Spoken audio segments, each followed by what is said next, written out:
सबसे अच्छा गाना लागे राजा तोरे बंगले में नजर लागी राजा तोरे बंगले में नजर लागी राजा तोरे बंगले में। अरे जाऊं मैं होती राजा बन की कोयलिया, जाऊं मैं होती राजा बन की कोयलिया, कुहू के रहती राजा तेरे बंगले में, कुहू के रहती राजा तेरे बंगले में नजर लागे राजा तेरे बंगले में नजर लागी राजा तेरे बंगले में। अरे जो मैं होती राजा चंपा चमेली, जाऊं मैं होती राजा चंपा चमेली, महक रहती राजा तोरे बंगले में, महक रहती राजा तोरे बंगले में नजर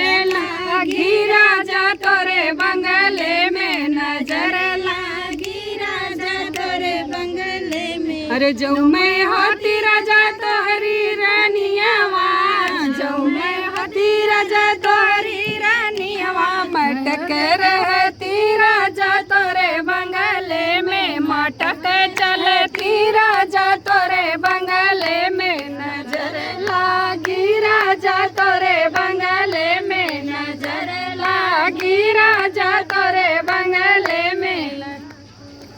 देखिए तो आप लोग कैसा लगा कमेंट में जरूर बताइएगा।